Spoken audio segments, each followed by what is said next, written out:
ठीक है, बताओ।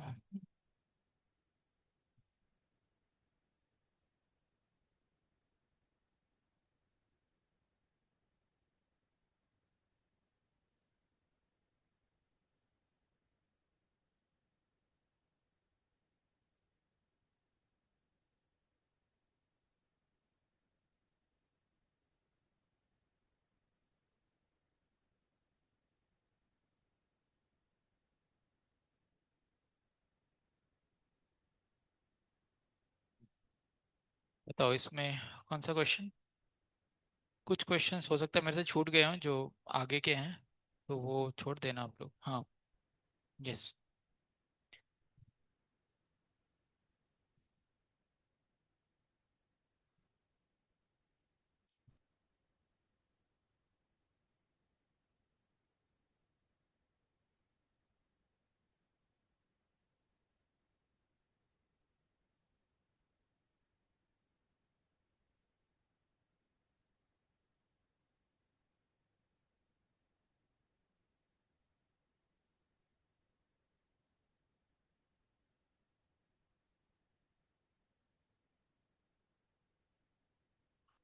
बूस्टर से पूछना है ना आप लोगों को, जिन्होंने सॉल्व किया है। कोई डाउट है तो पूछ लो। हाँ। बाकी आप कंटिन्यू कर सकते हो, जिनको उसमें ज़्यादा डाउट नहीं है, नहीं पूछना है तो आप कुछ पढ़ो, पढ़ो अपना आगे। किसमें PYQ? अच्छा ठीक है, एक मिनट। बूस्टर में डाउट है किसी को? नहीं। आपस में भी सॉल्व कर सकते हो, आप देख लो। हाँ।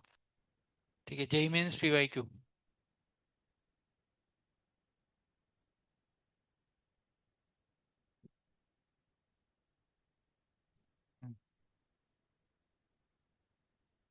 ओके, हेलो एल्केन, hello Erin, JEE means PYQ, question number 11।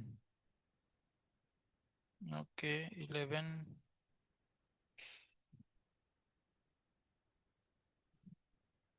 ठीक है। 11 छोड़ सकते हो आप, ऐसा कुछ प्रॉब्लम नहीं है। इसमें क्या है कि बता दे रहा हूँ, लेकिन ये इतना नीट पॉइंट ऑफ व्यू इतना इंपॉर्टेंट नहीं। और ये एक अलग टाइप का क्वेश्चन है। Statement 1, this will undergo alkaline hydrolysis at a faster rate than this. Yeah. This will intramolecular substitution takes place first by involving lone pair of uh, electrons on nitrogen. देखो, अरे ये on नहीं है। आज class नहीं हुई है क्या कोई? हुई?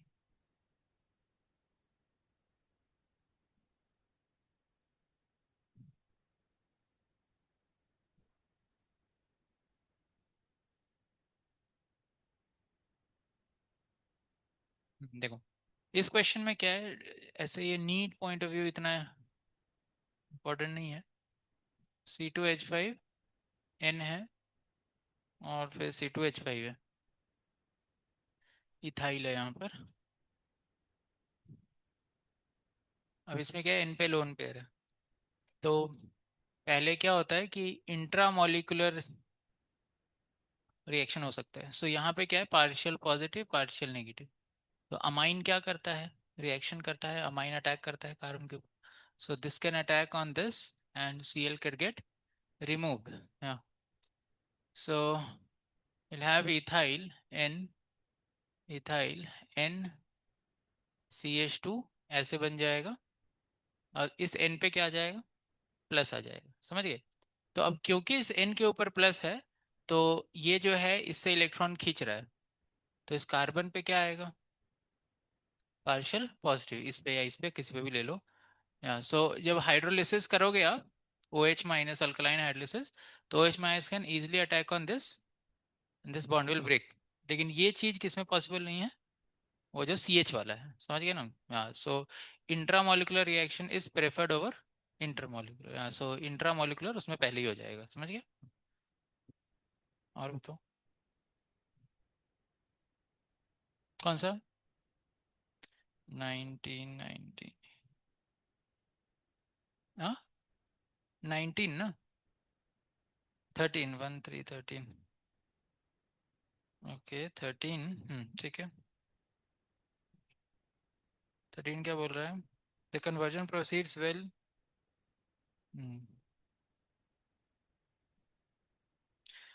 ठीक है, ये बता देता हूँ मैं, लेकिन अगेन ये एक ही क्वेश्चन आया है इस साल।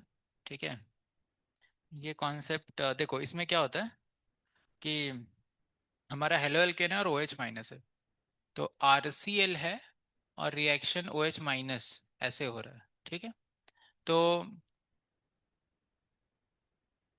Less polar medium and this proceeds by more polar medium. Okay, देखो दोनों में क्या है कि SN2 जैसा अटैक होगा, क्योंकि क्या है हमारा, 1 डिग्री है वो। क्या है? 1 डिग्री। ठीक है। हाँ, सो होता क्या है कि 1 डिग्री में जब वो अटैक होने लगता है ना SN2, तो यहाँ पे OH ऐसे लग रहा है और Cl यहाँ से टूट रहा है, तो Cl पे क्या आ रहा है, नेगेटिव बढ़ता जा रहा है और इस पे नेगेटिव कम होता जा रहा है। समझ गया ना?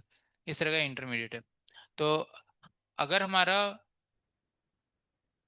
ऐसे, अगर न्यूक्लियोफाइल क्या होता है, इस पे चार्ज होता है। ठीक है, तो अगर हम पोलर प्रोटिक सॉल्वेंट लेते हैं, ज्यादा पोलर सॉल्वेंट लेते हैं, क्या लेते हैं?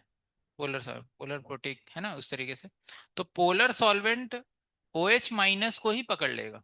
क्यों? क्योंकि OH के ऊपर कैसा चार्ज है? नेगेटिव। तो इसको पकड़ लेगा, तो इस पे ये अटैक नहीं कर पाएगा। समझ गए? और इसको देखो, दो चीजें होती है, पोलर प्रोटिक सॉल्वेंट इसको, इस पे क्योंकि पोलैरिटी है, चार्जेस है, तो इसको स्टेबलाइज कर सकता है। तो इसको स्टेबलाइज करता है, तो उसकी वजह से रिएक्टिविटी बढ़ती है, क्योंकि ये स्टेबलाइज होगा तभी इससे ये बनेगा। समझ गए? लेकिन अगर पोलर प्रोटिक सॉल्वेंट में ये न्यूक्लियोफाइल अगर चार्ज्ड है, तो इसको ज्यादा पकड़ लेता है ये, एज कंपेयर टू दिस। तो वो इसको पकड़ लेगा, तो ये अटैक नहीं कर पाएगा। सो पहले ऑप्शन में क्या है, OH माइनस के ऊपर चार्ज है न्यूक्लियोफाइल पे। दूसरे ऑप्शन में क्या है, N के ऊपर चार्ज नहीं है। तो उसको हमारा पोलर प्रोटिक सॉल्वेंट उतना पकड़ेगा नहीं। किसको पकड़ेगा ज्यादा? इंटरमीडिएट। ये जो जो सेकेंड रिएक्शन में जो इंटरमीडिएट बनेगा ना, ट्रांजिशन स्टेट, उसको ज्यादा वो पकड़ेगा और स्टेबलाइज करेगा। तो सेकेंड जो रिएक्शन है, उसमें पोलर प्रोटिक सॉल्वेंट इंटरमीडिएट के फॉर्मेशन को ज्यादा सपोर्ट करेगा। समझिए, लेकिन फर्स्ट रिएक्शन में वो किसको पकड़ लेगा? OH माइनस को ही पकड़ लेगा, तो वो उसका अटैक करना क्या हो जाएगा, मुश्किल हो जाएगा। सो फर्स्ट, जितना ज्यादा पोलर होगा सॉल्वेंट, फर्स्ट रिएक्शन जो है पोलर प्रोटिक सॉल्वेंट ज़्यादा सपोर्ट नहीं करेगा, लेकिन second reaction polar protic solvent support करेगा। समझ में आ गया? हाँ। तो खैर ये क्वेश्चन भी मुझे नहीं लगता नीट में तो नहीं आएगा, या आ सकता है, पढ़ लो। ठीक है, समझ गया ना कॉन्सेप्ट? इसके एक्चुअली डिटेल्स हैं, और भी बहुत सारे डिटेल होते हैं इसमें, लेकिन उतने डेप्थ में NCERT जाती नहीं, तो कोई मतलब नहीं है नीट में जाने का। और बताओ। 16। The maximum number of RBR producing 2 methyl butane. हाँ, 60। अच्छा, गुड।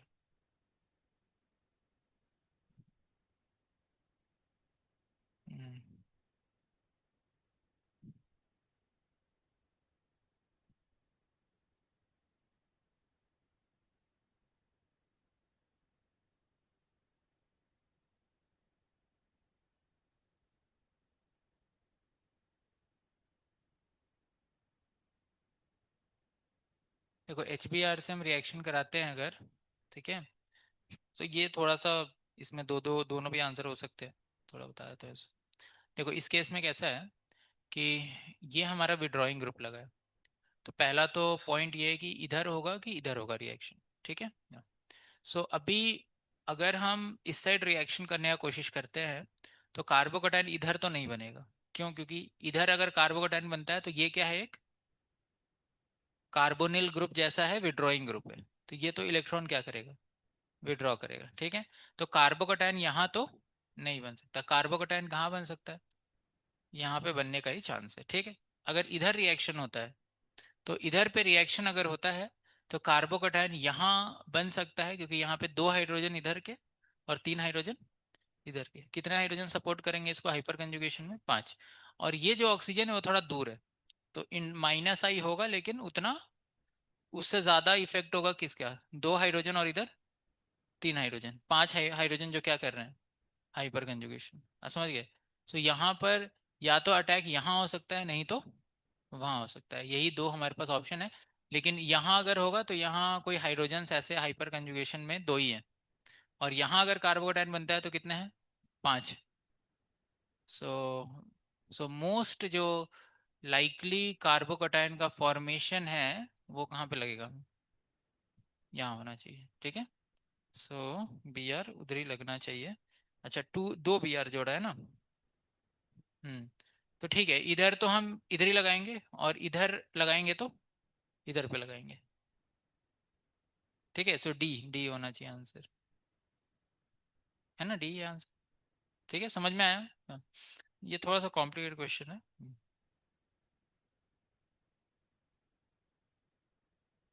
कौन सा?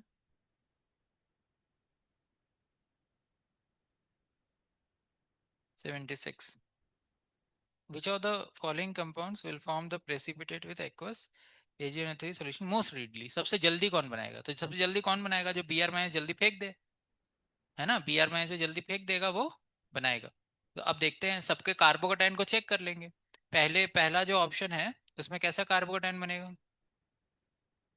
OCH3 N है, ठीक है। तो इसमें तो कोई बैक बॉन्डिंग जैसा रेजोनेंस रेजोनेंस कुछ नहीं हो रहा, ठीक है। अच्छा, सेकंड बी ऑप्शन में क्या है, CH2 प्लस है, और ये क्या दे सकता है, रेजोनेंस स्टेबलाइजेशन दे सकता है। तीसरे में भी क्या है, तीसरे में भी रेजोनेंस का क्या है, स्टेबलाइजेशन।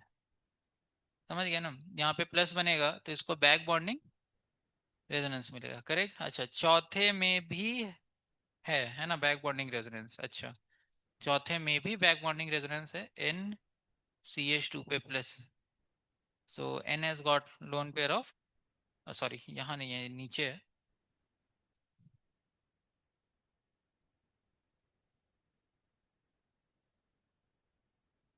ऐसे, और N पे क्या है, लोन पेयर रेजोनेंस, है ना, इस तरीके से। अच्छा, तो बताओ, सब में बैक बॉन्डिंग रेजोनेंस है। अब पहला पॉइंट ये है कि N और O में कौन बेटर देता है, N ज़्यादा देता है, ठीक है। सो ऑब्वियसली N का डोनेशन क्या होगा, ज़्यादा होगा, तो इन इससे तो ये दोनों जीत जाएंगे, ठीक है। अब पॉइंट उठता है कि ये वाला होगा कि ये वाला होगा, ठीक है। अब इसमें कैसा है कि अगर ये इलेक्ट्रॉन दे रहा है, ठीक है, तो इलेक्ट्रॉन देगा, इस पे प्लस आ जाएगा,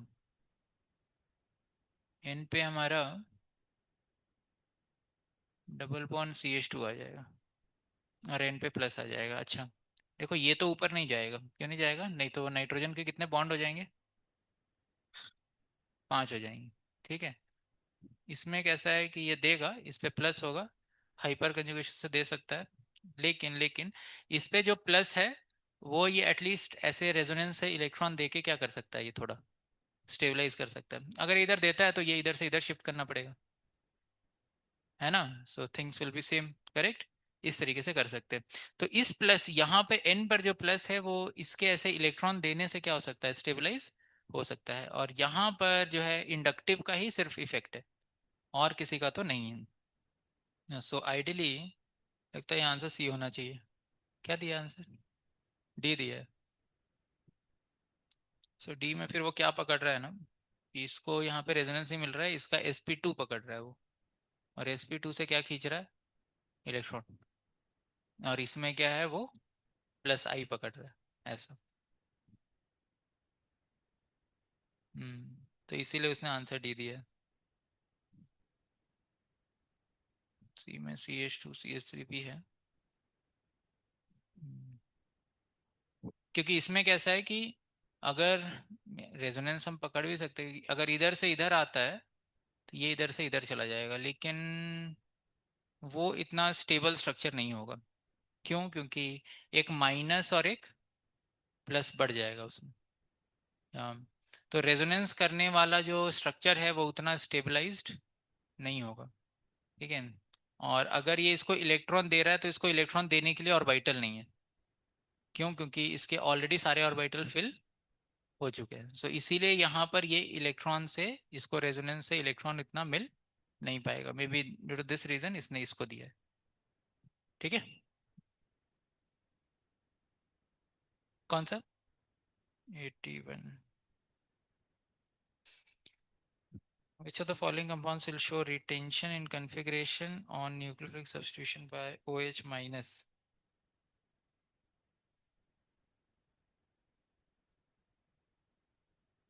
रिटेंशन ऑफ कॉन्फ़िगरेशन। अच्छा ठीक है। ए में रेसिमिक मिक्सचर होगा, बी में भी रेसिमिक मिक्सचर। C6H13 है, C6H13 मतलब ये लॉन्ग चेन है। अच्छा सी तो ठीक है, और डी में चला जाएगा। और फिर से देखो, सी और डी, सी और डी में क्या है, उसमें तो ऑप्टिकली एक्टिव बनेगा ही नहीं। ठीक है, क्योंकि सी में क्या होगा, जब बी आर निकलेगा तो कार्बोकेटाइन बनेगा और अटैक होगा, तो उसमें ऑप्टिकली एक्टिव कायरल नहीं होगा। डी में भी क्या होगा, कार्बोकेटाइन बनेगा, फिर वो रीअरेंज होकर बीच में आ जाएगा, है ना। और वहां भी OH अटैक करेगा, तो वहां पर भी हमें रेसमिक मिक्सचर नहीं मिलेगा, कायरल ही नहीं है ना वो, क्योंकि CSC आ जाएगा ना लेफ्ट राइट। तो मतलब सी और डी तो आंसर हो ही नहीं सकते, क्योंकि उसमें रिटेंशन इन्वर्जन का कोई मतलब नहीं बनता है। ठीक है, आंसर वही दिया है क्या? हाँ ठीक है ठीक है, एक सेकेंड एक सेकेंड। हाँ अच्छा अच्छा, एक सेकेंड एक सेकेंड। सी और डी, अभी पहले मुझे एनालाइज करने दो। सो सी और डी, अगर हम SN1 के थ्रू जाते हैं, अगर डी, हाँ, अगर हम SN1 के थ्रू करते हैं सी और डी को, तब तो दोनों में क्या बनेगा, मतलब कायरल जैसा बनेगा ही नहीं। ठीक है, तो अब इसमें क्या है कि SN2 से जो है डी जाएगा। डी किसके थ्रू जा सकता है, SN2 के थ्रू, क्योंकि वो कौन सा डिग्री है, 1 डिग्री है। डी ऑप्शन क्या है, 1 डिग्री है ना। तो वो कौन से मैकेनिज्म के थ्रू जा सकता है, SN2 के थ्रू। तो जब वो SN2 के थ्रू जाएगा, तो खाली अटैक वो Br वाले पे होगा, और वो जो पीछे जो कार्बन है जो ऑलरेडी कायरल है, उस पे कोई चेंज नहीं आएगा। समझ में आएगा नहीं आया, वो पीछे वाला जो कार्बन में उस पे कोई चेंज नहीं आएगा, क्योंकि वो ऑलरेडी एक पर्टिकुलर कॉन्फ़िगरेशन में होगा, तो उसमें कॉन्फ़िगरेशन चेंज नहीं होगा। सबको समझ में आया क्या लॉजिक है इसमें? ये थोड़ा ज़्यादा ही डेप्थ में पूछ दिया है। ठीक है हाँ, मतलब जनरली क्या होता है, सारे क्वेश्चन ऐसे नॉर्मल हैं, ये थोड़ा ज़्यादा ही कुछ पूछ दिया है। ठीक है, इस और ए और बी में क्या है कि ए में हमारा इन्वर्जन भी होगा और रिटेंशन भी होगा, बी में भी क्या होगा, इन्वर्जन भी होगा और रिटेंशन भी होगा। तो ये क्या पूछे, तो अगर ऐसा कोई आंसर होता कि जिसमें रिटेंशन हो, बस वही आंसर हो जाए, तो ना तो ए हो सकता है ना बी हो सकता है, क्योंकि उसमें 50% इन्वर्जन 50% रिटेंशन। अगर वैसा पूछ रहा है कि रिटेंशन वाला आंसर कर दो, तो ए और बी दोनों हो सकते हैं। आप समझ गए ना, तो दो दो आंसर होंगे नहीं। तो ये तो हमको समझ में आ गया कि वो 50% रिटेंशन इन्वर्जन वाला आंसर नहीं होगा। और सी में तो क्या है कि वो कायरल है ही नहीं, तो कोई मतलब ही नहीं रह गया। ठीक है हाँ, सो डी वाले में रीअरेंज करके आएगा तब होगा, लेकिन उसमें SN2 हो जाएगा ना, तो इसीलिए उस पर रिटेंशन हो जाएगा पूरा, क्योंकि CH3C, C2H5। देखो कैसा है कि इस पे ना ये ऐसे है, CH3 है, यहाँ पे C2H5 है, फिर यहाँ पे H है, और यहाँ पर CH2Br है। तो इस डी वाले ऑप्शन में कायरल कौन है, ये वाला कार्बन है। आया समझ में? तो अभी क्या है, लेकिन अटैक इस कार्बन पे होगा, क्योंकि 1 डिग्री है, और 1 डिग्री में किससे होगा, SN2 से होगा। तो SN2 से होगा, तो इस पे OH लग जाएगा। अब इस पे कन्फिग्रेशन का कोई मतलब नहीं है, क्योंकि ये कार्बन कायरल नहीं है। और यहाँ पे कायरल सिर्फ कौन सा है, ये, और इस कार्बन पे जो कन्फिग्रेशन है उसमें कोई चेंज नहीं आया। समझ में आया? इसलिए आंसर क्या है, डी। क्लियर?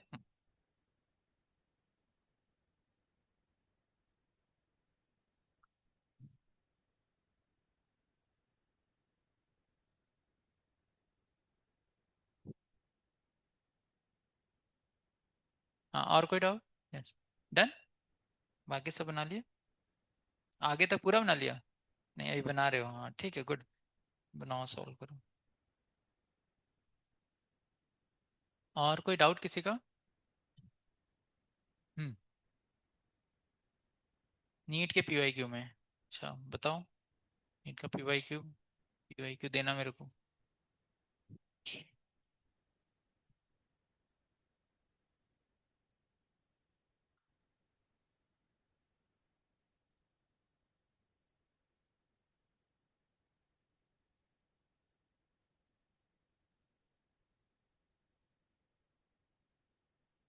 और नीट का पीवाई क्यू निकाल के देना मेरे को फटाफट।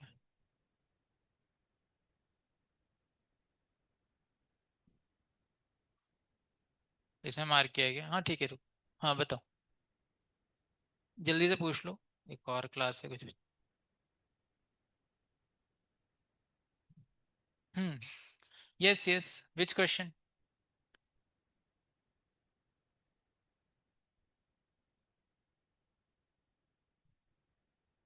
18, 18।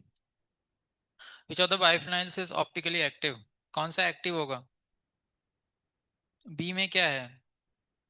वो लगा हुआ है ना, वो आउट ऑफ प्लेन चला जाएगा, and that will be optically active. वो सिखाया नहीं था पॉलीफिनाइल्स का concept, A should not be equal to B इधर, C should not be equal to D, और चारों पे लगा रहेगा तो वो नहीं आएगा ना प्लेन में, आउट ऑफ प्लेन चला जाएगा ना वो, and rotation will be hindered.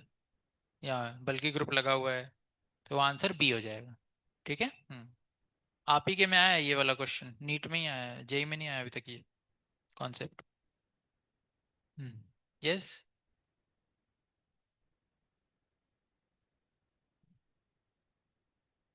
53, 53। हाँ वो लास्ट भी सेक्शन पढ़ के आना, मुझे लगता है पॉली हेलोजन से ही मैंने दिया है शायद, एक दो दो तीन क्वेश्चन दिए हैं आज के टेस्ट में, ठीक है, तो वो भी अच्छे से पढ़ के आना आप लोग। Trichloro this reacts with chlorine in the presence of to produce, हाँ डीडीटी, डीडीटी का formula dichloro diphenyl trichloro ethane, है ना?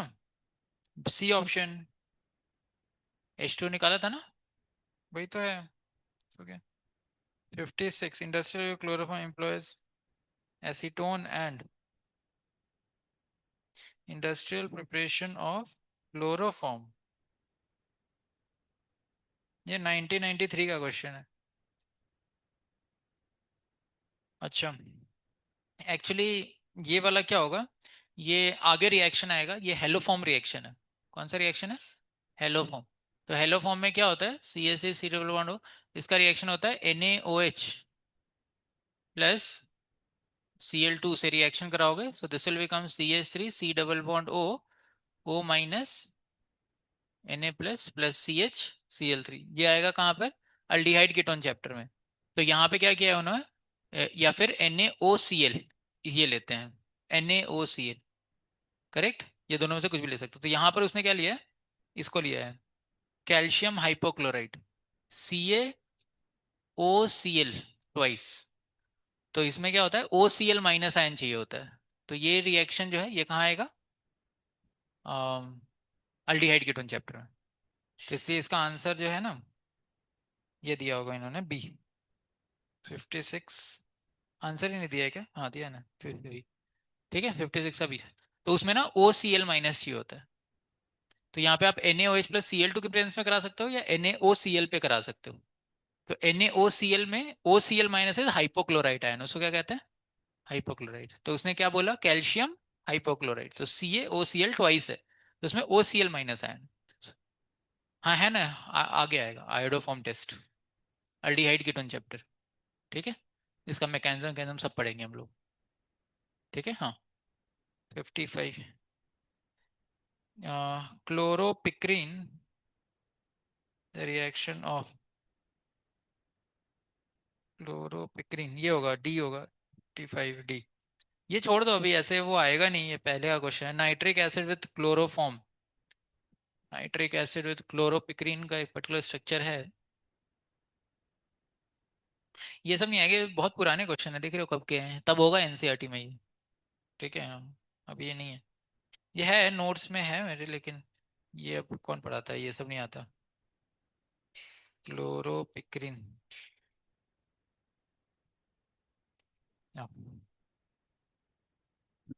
क्लोरोपिक्रीन CCl3NO2, ये।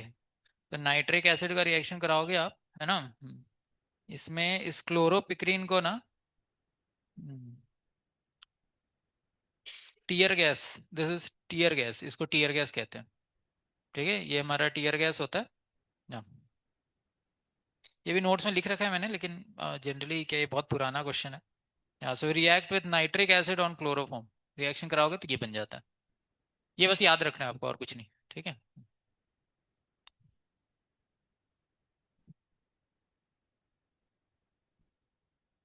डन। ठीक है, ऑल द बेस्ट टेस्ट के लिए। ठीक है, आप लोगों ने इतना प्रैक्टिस किया है, तो आज बनेगा टेस्ट में। ठीक है, लगता है आप लोग फुल स्कोर करोगे आज। हरे कृष्ण।